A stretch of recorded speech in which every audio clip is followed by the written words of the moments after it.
Salam kerahiman. Hari ini 16 Desember. Tanpa terasa ya, sudah setengah bulan kita lewati. Dan hari ini kita akan bahas dari diary nomor 561 dan 564. Kita mulai ya. Dalam nama Bapa dan Putra dan Roh Kudus. Amin. 561. Seketika itu juga aku melihat gambar itu di sebuah kapel yang kecil. Dan pada saat itu aku melihat bahwa kapel itu menjadi gereja yang amat besar dan indah. Dan di dalam gereja ini aku melihat Bunda Allah bersama sang bayi di dalam pelukannya. Sesaat kemudian bayi Yesus menghilang dari pelukan ibunya. Dan aku melihat gambar Yesus yang tersalib itu menjadi hidup. Bunda Allah memberitahukan kepadaku agar melakukan apa yang telah Ia lakukan, supaya juga pada saat penuh sukacita, aku selalu mengarahkan mataku kepada salib. Bunda Allah juga mengatakan kepadaku bahwa rahmat yang diberikan Allah kepadaku bukan hanya untuk diriku sendiri, tetapi juga untuk semua jiwa. 564. Pada pesta Bunda Allah dikandung tanpa noda, dalam misa kudus, aku mendengar gemerisik pakaian, dan aku melihat Bunda Allah tersuci dalam semarak cahaya yang amat indah. Pakaiannya putih dengan ikat pinggang biru. Ia berkata kepadaku, "Engkau memberiku sukacita yang besar ketika engkau menyembah Tritunggal Kudus karena rahmat dan anugerah yang diberikannya kepadaku." Dan serta-merta ia menghilang. Di situ Suster Faustina bercerita ya, sharing. Aku melihat gambar kerahiman ilahi dengan tulisan Yesus engkau andalanku di suatu kapel kecil. Dan melihat kapel itu menjadi gereja yang amat besar dan indah. Jadi Suster Faustina melihat satu penglihatan di mana gambar Yesus yang Maha Rahim ada di gereja itu, tapi suatu saat gereja itu menjadi gereja yang amat besar dan indah. Di dalam gereja itu aku melihat Bunda Allah bersama sang bayi di dalam pelukannya.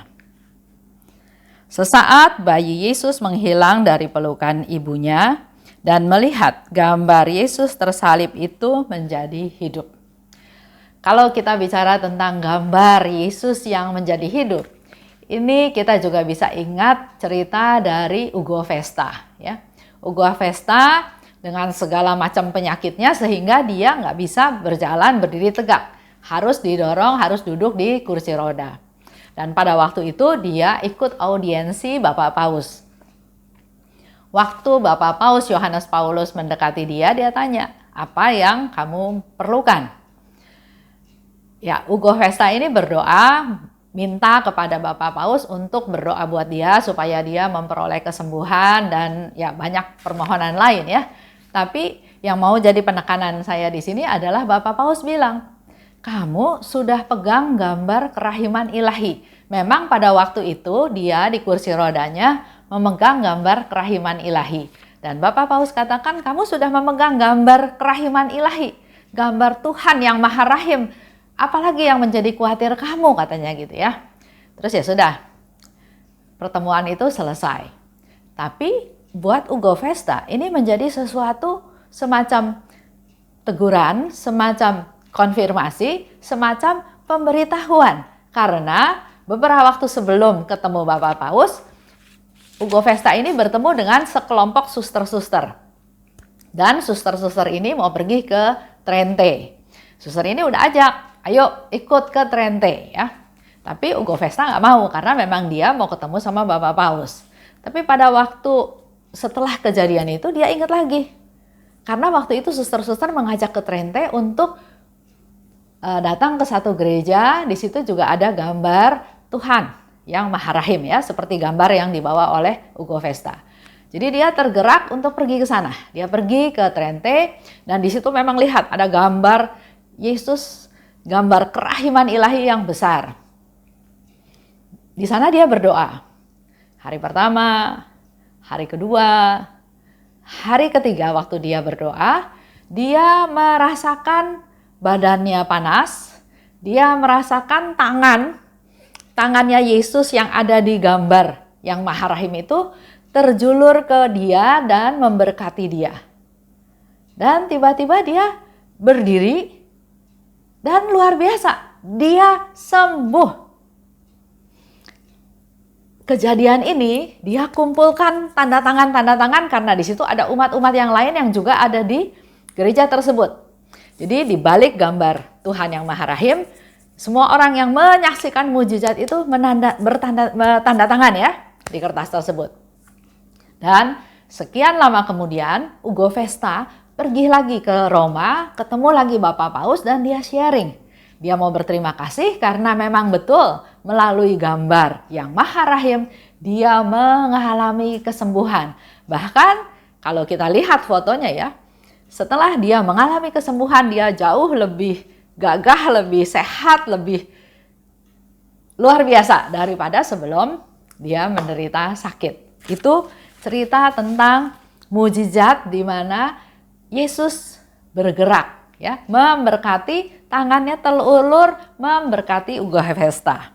Ini juga seperti yang Suster Faustina lihat, dikatakan ya bahwa melihat gambar Yesus tersalib itu menjadi hidup. Bunda Allah berkata agar melakukan apa yang telah ia lakukan.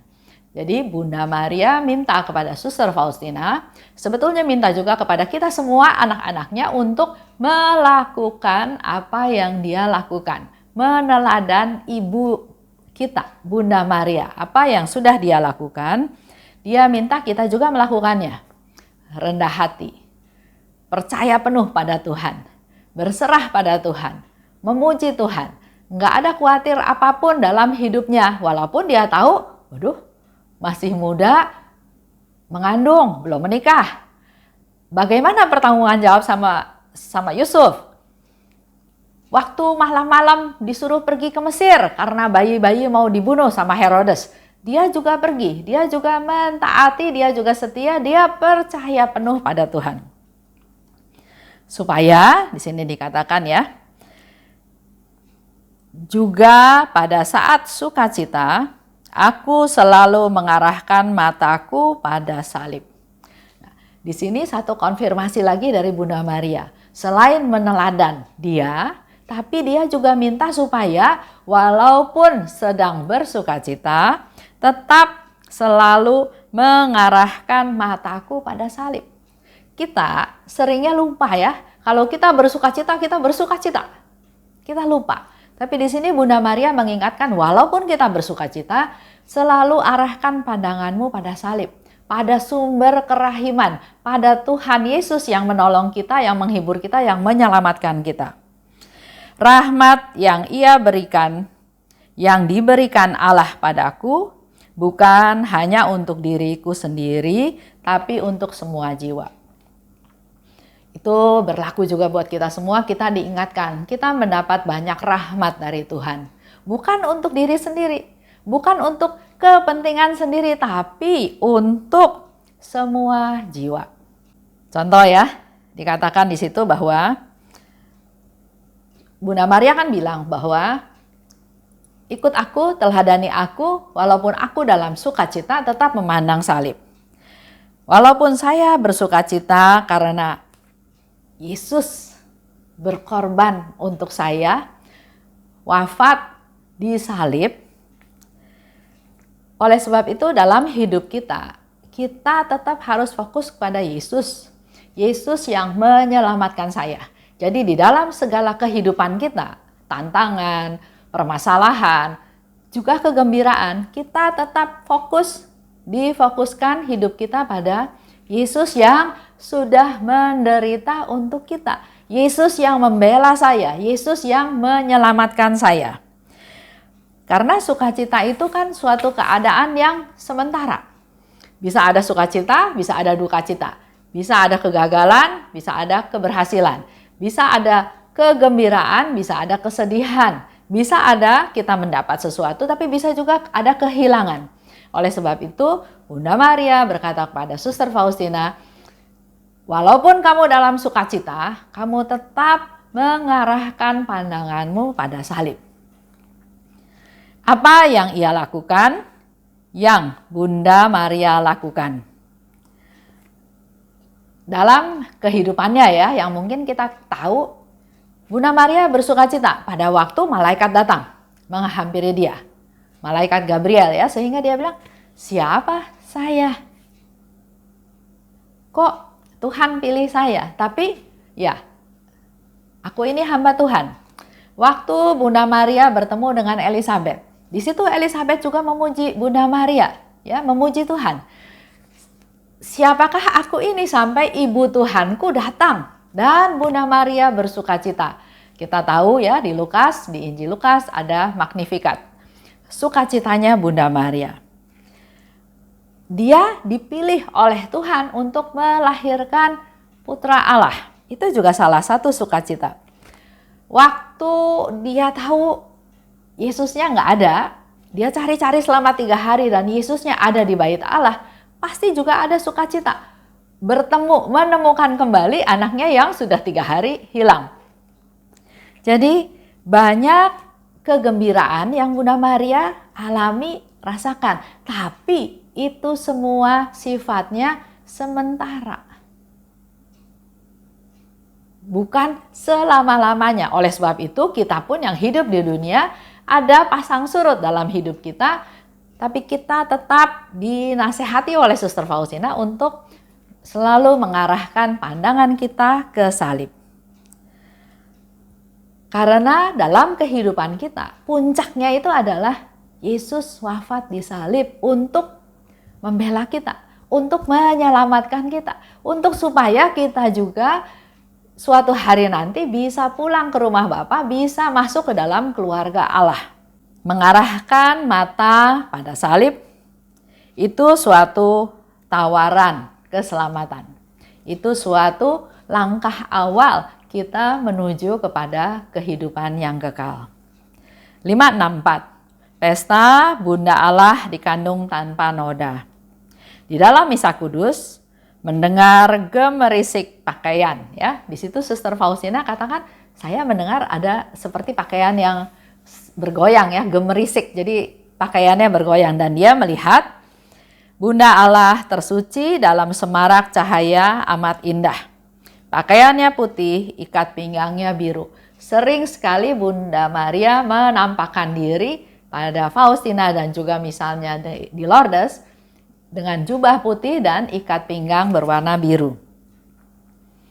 Dikatakan di sana, engkau memberiku sukacita besar ketika engkau menyembah Tritunggal Kudus.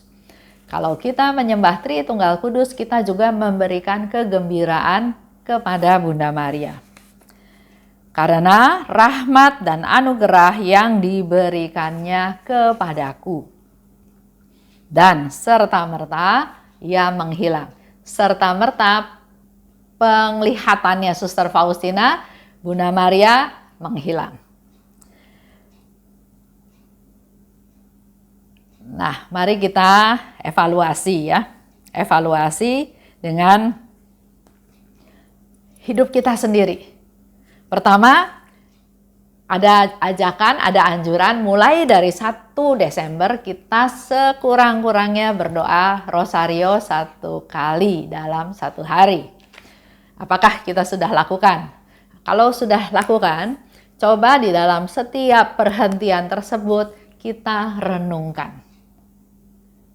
Contohnya misalnya dalam peristiwa sedih, ya. Yesus dalam sakratul maut. Yesus didera. Yesus dimahkotai duri. Yesus memanggul salib. Yesus wafat di salib. Itu semua bisa kita renungkan. Dan sertakan Bunda Maria dalam setiap peristiwa tersebut. Yesus memanggul salib. Dengan segala keberadaannya, dengan siksaan yang dia sudah terima, dengan cambukan, dengan dorongan, dengan mungkin kelaparan, kedinginan atau banyak hal ya yang dialami oleh Yesus secara fisik. Bunda Maria mengikuti Yesus, melihat anaknya yang dikasihinya harus menderita seperti itu. Bagaimana perasaan Bunda Maria? Pasti iba, pasti sedih, pasti kasihan, dan berdoa. Begitu pula kalau Bunda Maria melihat kita yang terseok-seok, yang jatuh lagi, yang sakit berkepanjangan, yang bermasalah dalam kehidupan keluarga, dalam rumah tangganya. Pasti Bunda Maria pun iba, ingin membantu kita, dan serahkan semuanya pada Bunda Maria. Pasti Bunda Maria sebagai ibu peduli pada kita. Dan kita ingat, selalu ingat peristiwa pernikahan di Kana. Bunda Maria tanpa diminta dia memberikan pertolongan, memberikan solusi, memberikan ending yang bagus untuk kita semua. Oleh sebab itu, terus perdalam relasi kita dengan Bunda Maria. Itu aja untuk hari ini. Kita tutup ya dengan doa penutup. Dalam nama Bapa dan Putra dan Roh Kudus. Amin. Allah Bapa yang Maha Baik, terima kasih kalau kami diberikan oleh-Mu Bunda Maria sebagai Bunda kami semua. Begitu banyak nasihat yang diberikan oleh Bunda Maria kepada Suster Faustina dan juga berlaku untuk kami. Hari ini kami mendapat pesan dari Bunda Maria bahwa dalam keadaan sukacita pun kami tetap fokus memandang salib. Itulah sumber kekuatan kami, itulah sumber keselamatan kami, itulah Tuhan kami yang membela kami, yang menjaga, melindungi, memelihara. Kami tidak perlu takut akan apapun ya Tuhan, karena kami punya Engkau, Tuhan, penyelamat kami, Tuhan yang Maha Rahim, yang juga telah memberikan Bunda Maria kepada kami sebagai Bunda kami semua, Bunda kerahiman, Bunda yang berbelas kasih, Bunda yang peduli akan keberadaan anak-anaknya.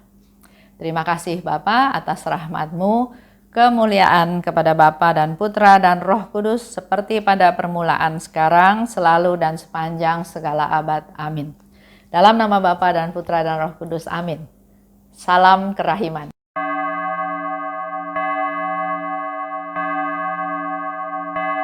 Hatiku